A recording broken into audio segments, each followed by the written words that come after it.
You know more French than you think. C'est intriguant, n'est-ce pas? Alors je vais tout expliquer ici. Mais si tu parles anglais, tu vas voir que tu sais beaucoup plus de choses en anglais que ce que tu penses. Tu vas voir ici, je vais diviser cette vidéo en 4 parties. La première partie et la première chose qui peut t'aider si tu parles anglais, ce sont les accents. Alors, je t'explique. Comme tu le sais, en français, avec le E, nous avons 3 accents. Nous avons ce que nous appelons l'accent aigu, qui est prononcé « et », comme dans, par exemple, l'été, l'école, le café, le thé. Nous avons aussi l'accent grave, qui est prononcé « est », comme ma mère, mon père, mon frère. Et on a aussi l'accent circonflexe, qui peut être prononcé « et » ou « est ». Ça dépend. Le français est un jeu. Voyons les choses d'une façon positive. Il y a toujours des énigmes à découvrir ou à résoudre. Mais donc ici, comme je le disais, si tu parles anglais, tu peux avoir un indice qui peut t'aider à savoir quand tu as un accent circonflexe. Regarde un peu ces mots et vois si tu le remarques par toi-même. Forêt, forest, tempête, tempest, hôpital, hospital. Et donc là, tu vois que toujours quand il y a un S avant le T, en français, on va avoir un E avec un accent circonflexe, comme dans forêt, tempête, et ça fonctionne aussi pour le O, hôpital. Alors, c'est vrai que ça c'est un truc, c'est pas une règle de grammaire et ça ne fonctionne pas tout le temps.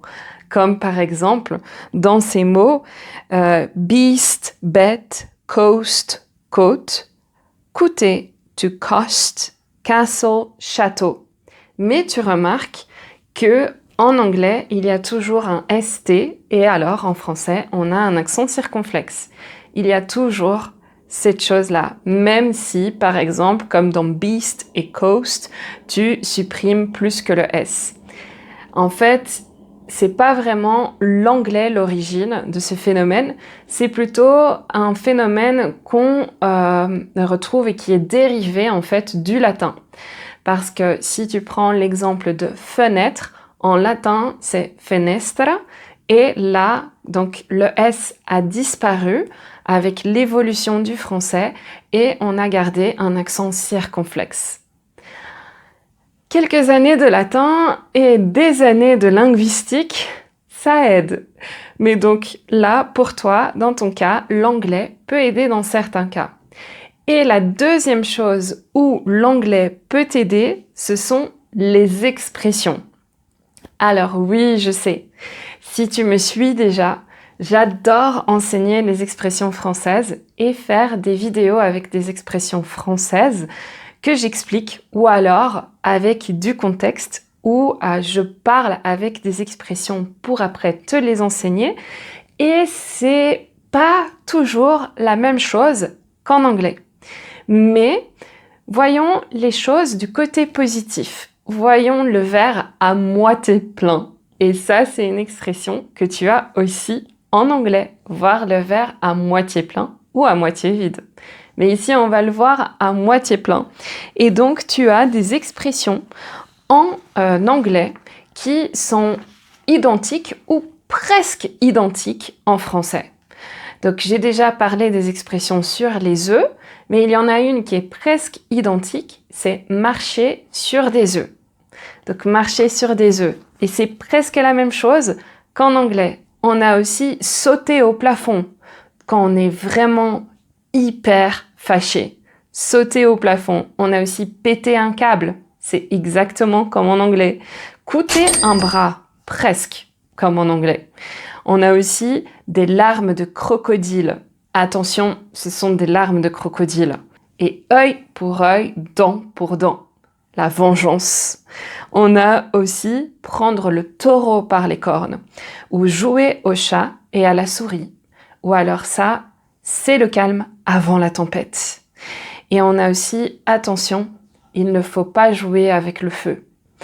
Et puis, qu'est-ce qu'on a encore? Accord avec les œufs, et ça je pense que je l'ai aussi enseigné dans une autre vidéo, il ne faut pas mettre tous ses œufs dans le même panier. C'est exactement comme l'expression anglaise. On a aussi, il faut battre le fer tant qu'il est chaud. Et on a, attention, il faut lire entre les lignes, et puis avoir les mains liées, ça aussi, donner le feu vert, donc permettre à quelqu'un de faire quelque chose, donner son accord. Croisons les doigts. Ça aussi, c'est la même chose, presque la même chose en anglais. Tirer les ficelles. Elle tire les ficelles. Ou alors, briser la glace. Bon, il y en a énormément. Peut-être une autre très courante, c'est pas mon truc. C'est pas mon truc. Ou alors, être dans le même bateau. Et puis, qu'est-ce qu'il y a aussi? Avoir la main verte. En anglais, ce sont plutôt les doigts. Mais en français, on va dire la main. Et donc, c'est presque la même chose. Mieux vaut tard que jamais. C'est toujours mieux. Plus facile à dire qu'à faire. Et puis ensuite, un loup solitaire. On a aussi tel père, tel fils. Ou alors, Rome ne s'est pas faite en un jour. Ça aussi, c'est quelque chose qu'on a en anglais. Donc ça, ce sont quelques expressions. Mais malheureusement, ça ne fonctionne pas toujours. Et donc, si tu veux en apprendre plus, tu peux t'abonner. J'adore les expressions françaises. J'ai toujours des vidéos sur les expressions françaises. Et si tout ça, ça te fait penser que tu aimerais continuer à apprendre de nouveaux mots au français, les utiliser, les mettre en pratique, vivre le français, j'ai une bonne nouvelle pour toi. Je vais organiser un book club, un club de lecture en français. Alors, je vais laisser toutes les informations dans la description de cette vidéo, mais il va commencer bientôt, donc en septembre 2026. On parlera d'un livre, tu auras des questionnaires, des quiz de vocabulaire, des questions sur le livre, mais aussi une façon, on va dire, plus ludique et plus pratique d'apprendre du vocabulaire, des nouveaux mots et aussi des cours de conversation pour parler du livre, donner tes impressions, parler de ton expérience, donner ton opinion. Et puis, si les livres, c'est pas vraiment ton truc, il y a aussi un autre groupe auquel tu peux t'inscrire qui est le groupe de conversation où là, on peut discuter de beaucoup de sujets. Je te donnerai toujours des sujets à préparer et dont on parlera le jour du cours, avec évidemment des exercices de vocabulaire et des grammaires que tu peux faire en plus de la conversation. Comme ça, c'est vraiment pratique et tu peux parler, ce qui est essentiel pour que tu puisses te sentir plus en confiance et t'améliorer en français aussi.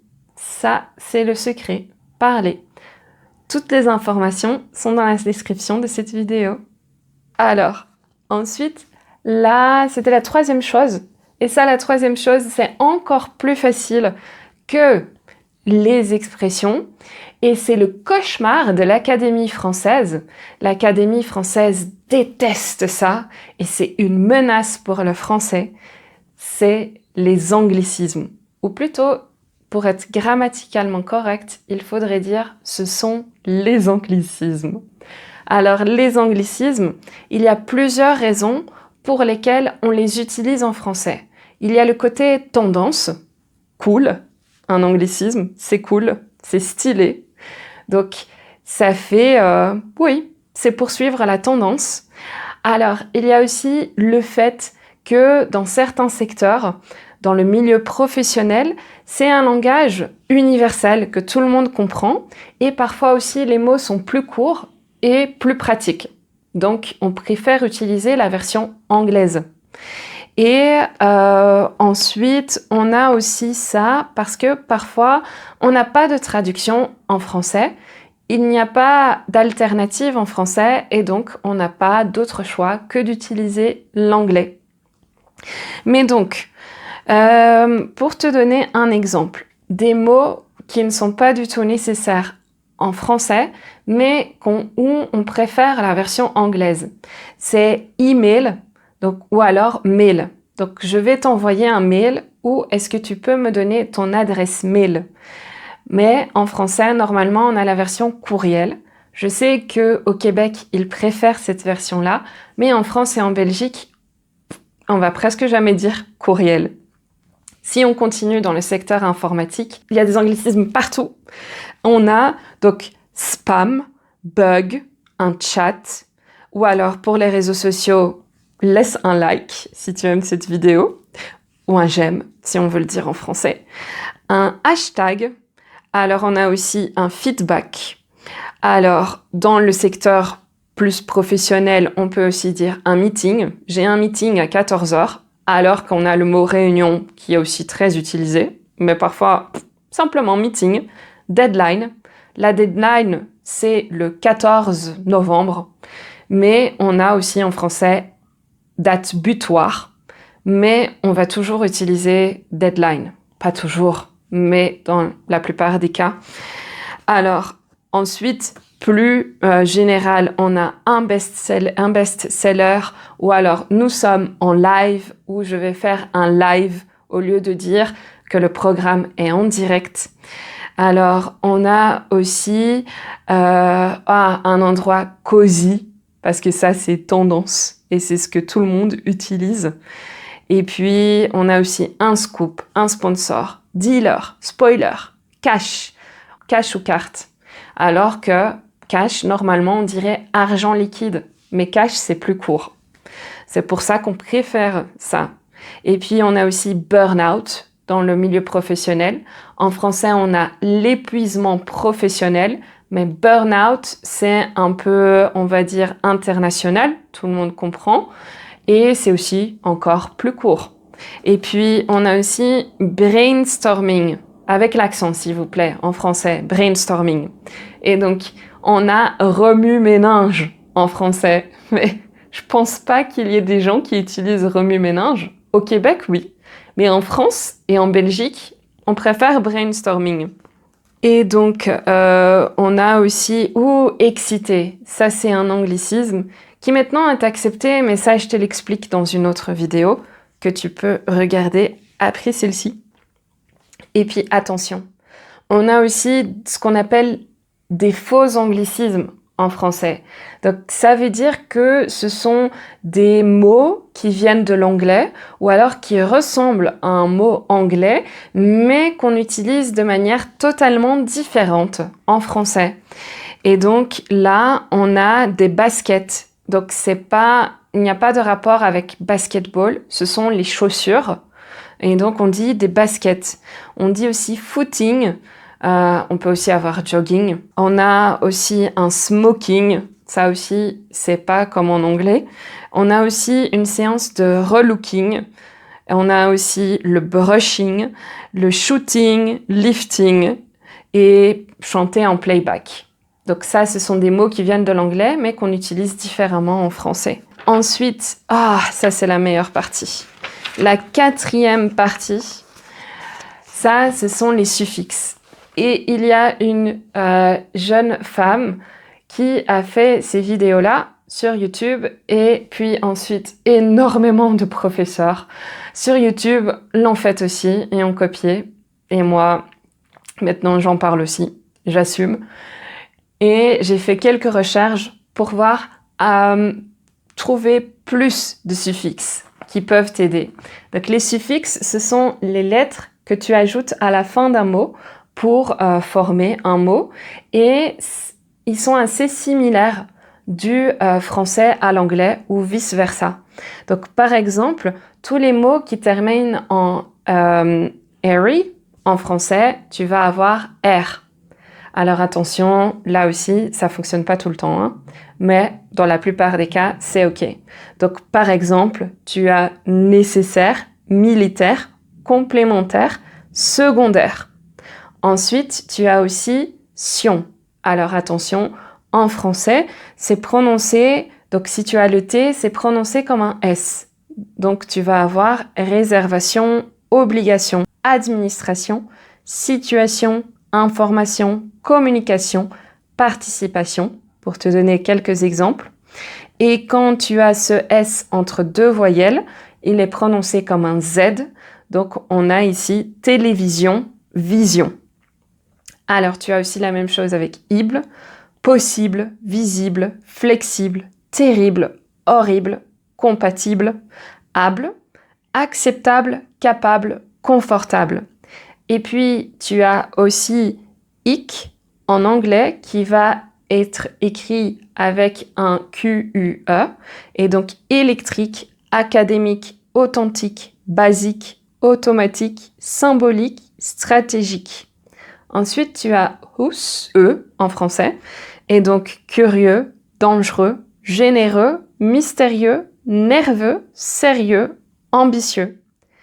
Et puis ist, avec un E en français, artiste, optimiste, spécialiste, journaliste, dentiste, et puis al qui va devenir elle, donc naturel, culturel, personnel, intellectuel, ou alors qui reste al, comme dans médical, national, central, légal.